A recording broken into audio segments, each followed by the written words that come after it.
Hello my dear students, welcome you all in Santosh classes. Today we are going to start one of the important chapter of class 10 and the name of the chapter is Electronic Spreadsheet Advanced. In this video, we will see how we can find subtotal and data consolidation in spreadsheet. Actually, it is one of the most important chapter of the subject IT 402. So many questions comes from this chapter in the board examination also. Actually, my dear students, in class 9 about electronic spreadsheet basics are there. So I hope you had read related to this chapter in class 9 also. Here in this slide you can see this is the window of the spreadsheet. In this one you can see menu bar is there, standard toolbar is there, formula bar is there, worksheet window is there, status bar is there, cell is there, column name, row number is there, formatting toolbar is there, task pane is there, and so on. All these components have different functions, as I think you know very well. In the formula bar we can write the formula, in the cell we can enter the data, a cell across the black boundary is called selected cell. Different menus are there on the menus bar, have different functions, etc, etc, etc. So I don't want to explain these topics because you already read in class 9. In class 10, so many topics we have to read, like calculating subtotals, data consolidation, what if analysis, what if with scenario, what if with goal 6, what if analysis with solver, referencing and linking sheet, referring to sheet as a range, absolute and relative hyperlinks, macros, etc, etc. So these all topics are very important in the spreadsheet. Now we will move to the next slide. In this video we will read about how we can calculate subtotals. This feature is a quick way to calculate automatic subtotals, average and other numeric summary on a group of data. Subtotals works better on the sorted data. For subtotals, we need to have at least one column in the data set as numeric to calculate the subtotal on. It means my dear students, subtotal एक ऐसा features है जिसके द्वारा हम लोग आसानी से किसी भी प्रोडक्ट का सबटोटल, एवरेज, काउंट वगैरह निकाल सकते हैं। और सबटोटल निकालने के लिए एटलीस्ट हमें एक कॉलम में न्यूमेरिक डेटा होना चाहिए। ये सबटोटल कैरेक्टर पे काम नहीं करेगा, इसके लिए हमें न्यूमेरिक डेटा एंट्री करना आवश्यक है। ये फिगर में आप लोग देख सकते हैं, हम लोगों ने यहाँ पे प्रोडक्ट नेम लिया है, कंपनी नेम लिया है, कॉस्ट लिया है, नंबर ऑफ प्रोडक्ट लिया है और टोटल लिया है। तो हमने क्या किया, यहाँ पे कॉस्ट न्यूमेरिक डेटा है, number of product numeric data है और टोटल भी न्यूमेरिक डेटा है, जिसके ऊपर हम लोग क्या करेंगे, सब टोटल कैलकुलेट करेंगे। Here I have written the steps of to calculate subtotals also. First of all, you have to enter the data in the spreadsheet. Select auto filter option from the standard toolbar. Select data menu. On the menu bar, data menu is there. So you have to select data menu. Select subtotal option from the data menu and select the option which types of function you want to perform. आपको उसको check box में tick करना होगा and at last we have to click on OK button. So these are the steps are there by which we can calculate subtotals. Now we will see the practical how we can find subtotal. So my dear students, for your convenience, I have already entered the data in this sheet. Here you can see name of product is there, company name is there, quantity is there, rate is there and total cost is there. तो यहाँ पे हम लोगों ने क्या किया, 3 column पे numeric data लिया है। अब इस डेटा के ऊपर हम लोगों को क्या करना है, सब टोटल कैलकुलेट करना है। सब टोटल कैलकुलेट करने के लिए हमने पहला स्टेप में क्या लिखा था, सबसे पहले हमने ऑटो फिल्टर यूज करना है। तो first of all we will select the data and on the standard tool bar auto filter option is there, so we will select it. Here you can see auto filter option already used, अब use हो चुका है। अब इसके बाद हमें क्या करना है कि डेटा मेन्यू में जाना है। डेटा मेन्यू में आपको सब टोटल ऑप्शंस मिलेगा। सब टोटल ऑप्शन पे क्लिक करने के बाद यहाँ पे डिफरेंट ऑप्शंस मिल जाएंगे आपको, जो आपने यहाँ पे जैसे कॉलम नेम ऑफ प्रोडक्ट लिया है, कंपनी लिया है, क्वांटिटी लिया है, रेट लिया है, टोटल कॉस्ट लिया है, ये सारे ऑप्शन आपको यहाँ पे मिल जाएंगे। तो हमें क्या करना है कि कंपनी वाइज हमको टोटल कैलकुलेट करना है।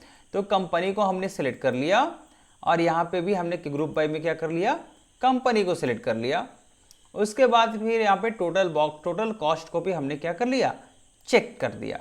यानी कंपनी वाइज हमें टोटल कॉस्ट करके दिखाओ। यहाँ पे देखिए so many options will be there, so many functions will be there. Sum function मिलेगा, काउंट फंक्शन मिलेगा, एवरेज मिलेगा, मैक्स मिलेगा, मीन मिलेगा, प्रोडक्ट मिलेगा, काउंट मिलेगा, number only. So these types of functions are also there. So you want to perform any types of function according to your need. तो चलिए हम लोग सबसे पहले इसका सम करके देखते हैं, company wise and total cost wise.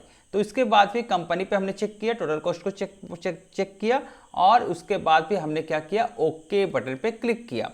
Okay करते के साथ आप देखिए यहाँ पे पर्टिकुलर कंपनी का प्रोडक्ट एकदम सीरियल ऑर्डर में पर्टिकुलर तरीके से आ गया है।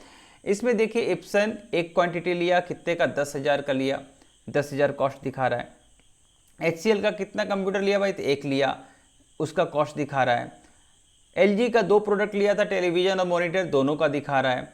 मोबाइल ओप्पो का एक लिया था, उसका दिखा रहा है। और सैमसंग का 3 प्रोडक्ट लिया था, तीनों को दिखा रहा है। और उसका टोटल सब टोटल करके नीचे दिखा दे रहा है 48 1 10 100 1000 10,000 lakh 4,86,000। So this is the functions of calculating subtotal. Now we will move to the next slide. My dear students, after this calculating subtotal, the next slide is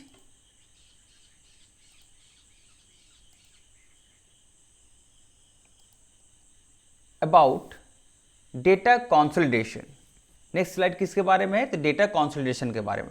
तो डेटा कंसोलिडेशन क्या होता है, this feature allows us to bring together data from different spreadsheet and workbook into a consolidated form where sum or average or other calculations are done on the data values. It means data consolidation क्या करता है कि अलग अलग seat से data को, जैसे कि यहाँ पे अपने एग्जांपल में देख रहे होंगे, यहाँ पे हमने एक सीट 1 लिया है, सीट 2 लिया है और सीट 3 में डेटा कंसोलिडेट करके हमने यहाँ पे डिस्प्ले कराया है। जैसे सीट 1 में देखिए deposit of money, withdrawal of money is there, deposit फरवरी मंथ में deposit of money, withdrawal of money is there, और in sheet 3 total deposited and total withdrawal money is there. So क्या किया इसमें डेटा कंसोलिडेशन, अलग अलग seat से data को एक अलग सीट में पूरा डिस्प्ले करा दिया। This is the function of data consolidation. अब हम लोग डेटा कंसोलिडेशन का भी प्रैक्टिकल करके देखते हैं।